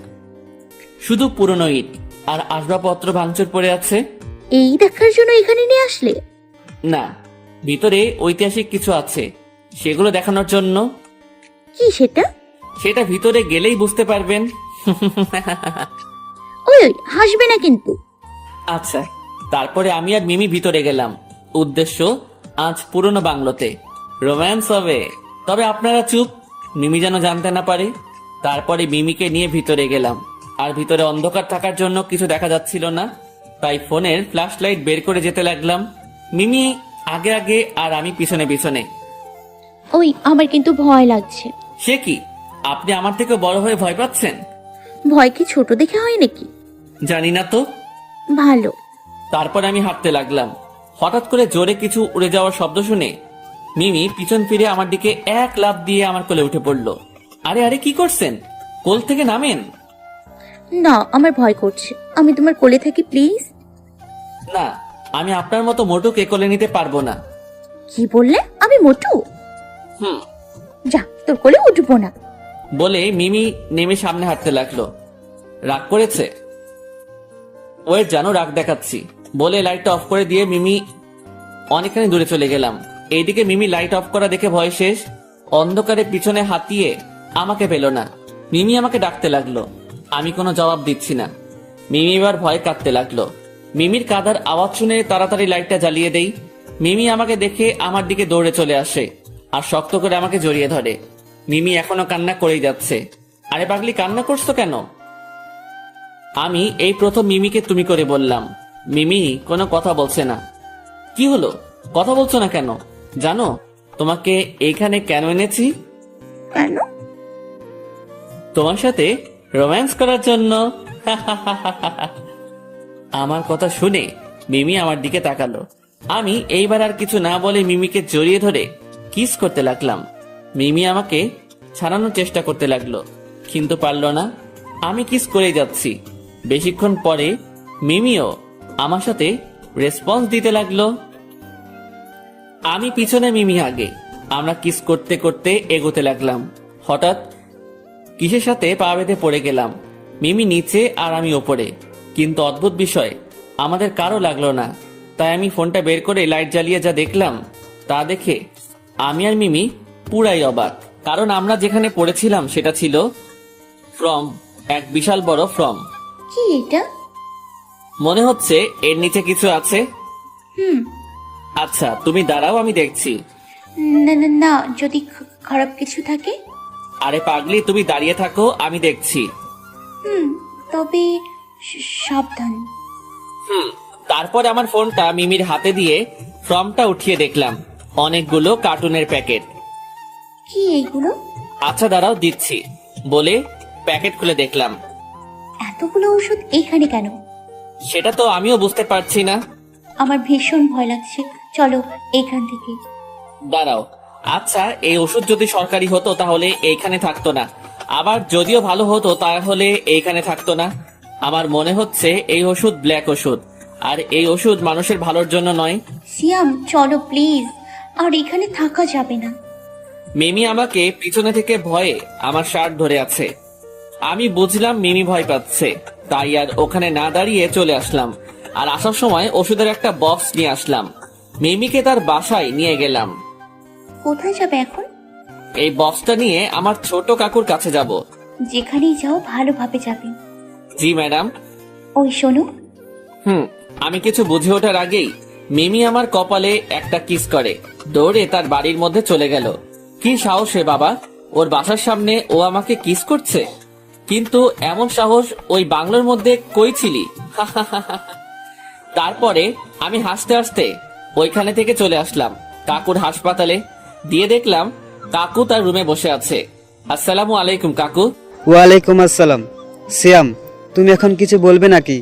জি কাকু, একটা ওষুধ দেখানোর জন্য এসেছি। মানে? এই যে। তারপর আমি ওষুধের বক্সটা কাকুর হাতে দিলাম। কাকু কিছুক্ষণ ওষুধের বক্সটা ভালো করে দেখে বলল, ওহ মাই গড, এই ওষুধ তুমি কোথায় পেলে? কেন কাকু, কি হয়েছে? আগে বলো, এই ওষুধ কোথায় পেয়েছো? একটা বাংলোর মধ্যে। তারপরে কাকুকে সব খুলে বললাম। এটা কি বিষাক্ত ওষুধ সেটা তুমি জানো? না, কি এই ওষুধ? এটা সাধারণত অপারেশনের সময় ব্যবহার করে। রোগী যখন অজ্ঞান থাকে তখন এই ওষুধটা রোগীর শরীরে ইনজেকশনের মাধ্যমে দেওয়া হয়। শরীরে গেলে কি হয়? যে রোগী শরীরে দেওয়া হয় সেই রোগীর সাথে সাথে ওইখানেই মারা যায়। কিন্তু এটা করে তাদের লাভ কি? তাদের অনেক লাভ আছে। রোগীর কিডনি, কলিজা, হৃৎপিণ্ড, চোখ, আরো অনেক কিছু পাওয়ার জন্য। মানে? মনে হচ্ছে ওই ওষুধ দেওয়ার পর রুগী মারা যায়, কিন্তু রুগীর এইসব জিনিসগুলো 1 সপ্তাহ ঠিক থাকে। হোয়াট? কি বলছেন কাকু এইসব? যা সত্যি তাই বলছি। আমি অবাক হয়ে গেলাম। তার মানে অপারেশন রুম থেকে বের হয়ে রোগীর পরিবারকে বলে রোগী মারা গেছে আর রোগীকে নিয়ে মর্গে চলে যায়। এমনি হবে হয়তো। তার মানে আমি শিওর এটা কোনো হাসপাতালে হচ্ছে। তুমি কিভাবে জানলে? তারপরে কাকুকে সব খুলে বললাম। তাহলে আমাদের এখনই আইনের কাছে সাপোর্ট লাগবে। কিন্তু এখনো দেরি আছে। মানে আমি দেখতে চাচ্ছি এদের লিঙ্ক কত বড়। আচ্ছা, যাই করবে সাবধানে। আর একটা কথা, যত তাড়াতাড়ি সম্ভব শুরু করো, না হলে সাধারণ মানুষ ওইখানে গেলে শুধু মরতেই থাকবে। জি কাকু। তো মিস্টার সিআইডি সিয়াম, আমাদের বাসায় আর যাওয়া হয় না কেন? আসলে কাকু অনেক ব্যস্ত থাকি তো তাই। তোমার কাকি তোমাকে যেতে বলেছে? আচ্ছা, একদিন সময় করে যাব। আচ্ছা। তারপরে ওইখান থেকে চলে আসলাম আব্বুর কাছে, মানে পুলিশ স্টেশনে। আব্বুর রুমে ঢুকে দেখলাম আব্বু নেই। থুক্কু, এখন আব্বু বলা যাবে না। তারপরে হাবিলদার চাচাকে জিজ্ঞাসা করলাম স্যার কোথায়। হাবিলদার চাচা বলল স্যার ভিতরে আছে। তাই আমিও ভিতরে গিয়ে দেখলাম একটা ছেলেকে উড়ুধুরে পিটাচ্ছে। স্যার ওনাকে এভাবে মারছেন কেন? তারপরে স্যার যা বলল তা শুনে পুরাই অবাক হয়ে গেলাম। কি হয়েছে স্যার? ওনার কাছে একটা ডোজ পেয়েছি। কি ডোজ? এটা এমন এক ভাইরাস যেটার যদি মুক্ত জায়গা বা পানির মধ্যে দেওয়া যায় তাহলে এই মারাত্মক ভয়াবহ বিষ পান করলে বা নিঃশ্বাসের সাথে মিশে গেলে মানুষ সাথে সাথেই মারা যাবে। কি হচ্ছে এসব? কিছুই তো বুঝছি না। আমিও একটা ওষুধ পেয়েছি। কি বলছো? কি ওষুধ? তারপরে আমি সব খুলে বললাম। যা করার তাড়াতাড়ি করতে হবে। এইভাবে চললে কিছুদিনের মধ্যে সারা দেশের মানুষ ধ্বংস হয়ে যাবে, আর বেঁচে থাকবে না, কেউ বেঁচে থাকবে না। আর ডাক্তারদের কিংবা আইনের প্রতি কারো বিশ্বাসও থাকবে না। জি, যত তাড়াতাড়ি সম্ভব আমি দেখছি। Okay sir. তারপরে স্যার চলে গেল। এইদিকে আমি ওই লোকটির সামনে গেলাম। লোকটি আমার থেকে বড়, আব্বুর বয়সী, তাই আঙ্কেল বলেই ডাকলাম। আঙ্কেল, আপনি সত্যি করে বলেন তো এই ভাইরাস কোথায় পেয়েছেন? জানি না।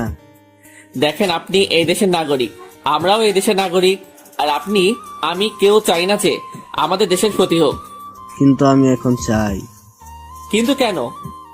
এই দেশের নাগরিক হওয়ার জন্য আজ আমি নিঃস্ব হয়ে গেছি। কিভাবে? আজ থেকে 10 বছর আগের কথা। আমি বাংলাদেশের নামকরা সায়েন্টিস্ট ছিলাম। আমার কাজ ছিল শুধুমাত্র মানুষের ভালো করা, আর মানুষ কিভাবে কি করলে তাদের কল্যাণ হবে সেটা নিয়ে পড়ে থাকা। একদিন কৃষকের কথা ভেবে তাদের কথা চিন্তা করে অনেক কষ্টে প্রায় 2 মাস ধরে একটা বীজ তৈরি করেছিলাম, যেন কোনো কৃষকদের এত কষ্টের ফসল যেন বিফলে না যায়। সেই বীজের সাথে একটা অ্যান্টিডোজও বানিয়েছিলাম। সেটা ছিল মানুষের কাছে ভাইরাসের মতো, কিন্তু সেটা বীজের জন্য উপযুক্ত ছিল। কিন্তু একদিন হঠাৎ কি থেকে যেন কি হয়ে গেল, কিছুই বুঝলাম না। আমি বাসা থেকে ল্যাবে গিয়ে দেখলাম সবকিছু এলোমেলো হয়ে আছে, সবকিছু ভেঙে পড়ে আছে। কিন্তু তার থেকে বেশি অবাক হলাম, আমার ফর্মুলা একটাও নেই। তখন টিভিতে দেখলাম আমার তৈরি বীজের ফর্মুলা দিয়ে আমার ছোট্ট কালের বন্ধু স্বীকৃতি পেয়ে গেল, আর ফর্মুলা দ্বিতীয়টা আমি তৈরি করেছি, আর সেটা মানুষের খারাপের জন্য করেছি। এটা বলার কারণে আমাকে পুলিশে ধরে নিয়ে গেল। সেদিন আমি অনেক বলেছিলাম পুলিশ কমিশনারকে, কিন্তু সে আমার কথা শোনেনি, বরং তিনিও আমার বন্ধুর সাথে মিলেছিল।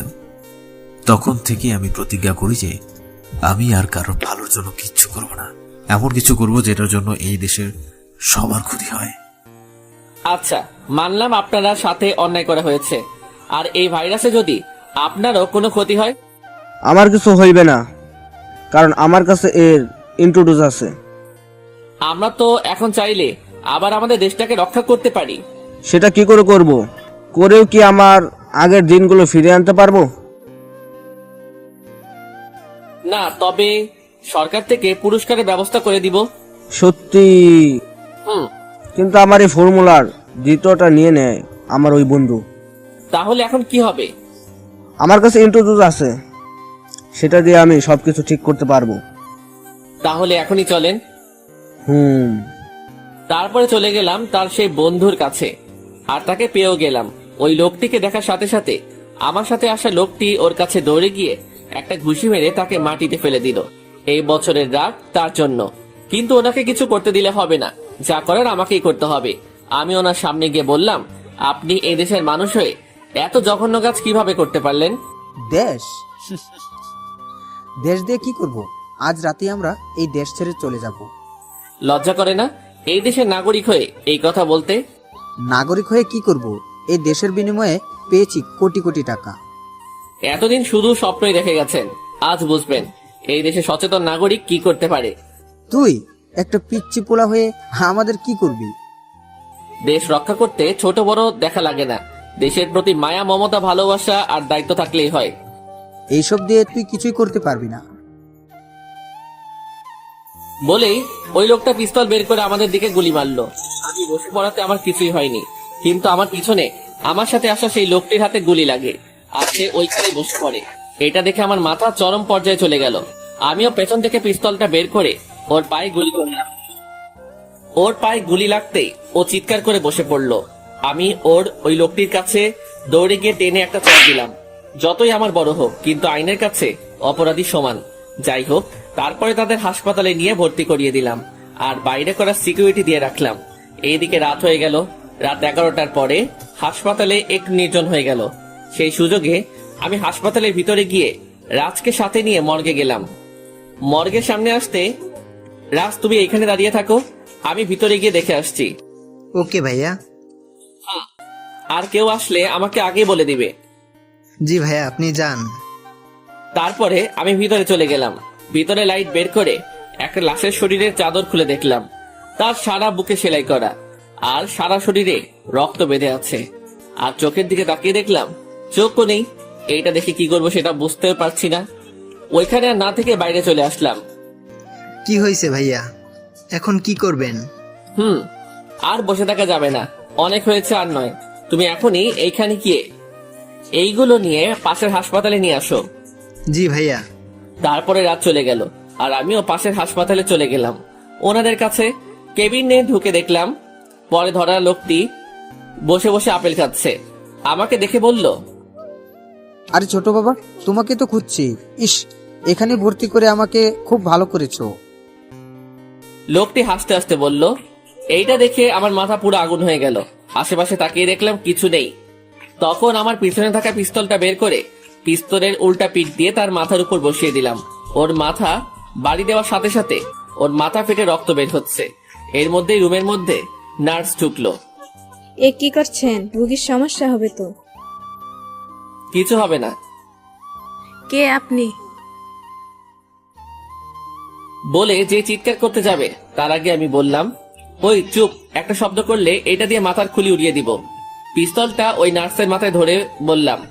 পিস্তল দেখে নার্সের মুখ দিয়ে কোনো কথা বের হচ্ছে না, বরং ভয় কাঁপতে লাগলো। এবার আমি ওই লোকটিকে বললাম, এবার বল তোর সাথে থাকা পার্টনারের নাম। মরে গেলেও বলবো না। তোকে তো বলাই লাগবে। আর তোর সাথে যে থাকে সে যে পাশের হাসপাতালের কোনো ডাক্তার, এটা ভালো করে জেনে গেছি। শুধু জানিস পাশের হাসপাতালের কেউ, কিন্তু কে সেটা তো জানিস না। লোকটির হাসা দেখে আবার মাথা গরম হয়ে গেল। একে দেশে নাগরিক হয়ে এইসব করে বেড়াচ্ছে, আবার মানুষের জীবন নিয়ে খেলছে। নার্সের হাতে দেখলাম অপারেশন প্লেট। ওর ভিতর থেকে কেঁচো আর ইঞ্জেকশন নিয়ে ইঞ্জেকশনটা ওর হাতের মধ্যে ঢুকিয়ে দিলাম আর কেঁচোটা ওর গালের মধ্যে ঢুকিয়ে দিলাম। সাথে সাথে তার গাল ফুটো হয়ে কেঁচো বেরোতে চলে গেল। লোকটি গোংরাতে লাগলো। এটা দেখে নার্স ঠাস করে ওইখানে পড়ে গেল। এবার বল বলে আবারও একটা কেঁচো হাতে নিলাম। বলছি বলে ওই লোকটি সব খুলে বলল। আমি শুনে ওইখানে আর না থেকে আব্বুকে ফোন দিয়ে বললাম এই হাসপাতালে আসতে, বলে আমি চলে গেলাম। এইদিকে হাসপাতালে গিয়ে ওই ডাক্তারের কেবিনে গেলাম। আরে শ্যাম, তুমি কেমন আছো? আমি কোনো কথা বললাম না। পাশে একটা কাঠের চেয়ারে পড়েছিল, ওইটা তুলে মাথার উপরে একবারই বাড়ি দেওয়ার সাথে সাথে উনি জ্ঞান হারিয়ে ফেলেন। রুমের ভিতরে শব্দ শুনে বাইরে থেকে সিকিউরিটি গার্ড ভিতরে আসলো। ওই কে আপনি? ওই কোনো কথা হবে না, বেশি কথা বললে সবাইকে এইখানে শুয়ে রাখবো। আমি পিস্তল বের করে বললাম। আমার পিস্তল দেখে সবাই পিছনে সরে গেল। কিছু করে মধ্যে আব্বু চলে আসলো। আব্বুকে সব খুলে বললাম। তারপরে ওনাকে নিয়ে গেল। আমার ভালো না লাগার কারণে আমি বাসায় চলে আসলাম। এইদিকে রাতে কিছুতেই ঘুম আসছে না, তাই আর ঘুমিয়ে না থেকে মিমির বাসার উদ্দেশ্যে রওনা দিলাম। রাত তখন 12টা বাজে। আমি মিমির বাসার সামনে গিয়ে কলিং বেল বাজাতেই দরজা খুলে দিল। আরে সিয়াম বাবা যে এত রাতে? আসলে মিমির আব্বু আর আমার আব্বু ছোটকালের বন্ধু, আর তারা অনেক আগে থেকে আমাদের বিয়ে ঠিক করে রেখেছিল। আমরা সেটা জানতাম না, কিছুদিন আগে আমি জেনেছি। মিমি এখনো জানে না। জি আঙ্কেল, মিমি কোথায়? ও তো আর রুমে ঘুমাইতেছে। কালকে সবাই আমার বাসায় চলে আসবেন। কালকে আমরা বিয়ে করছি, আর এখন আমি ওকে নিয়ে গেলাম।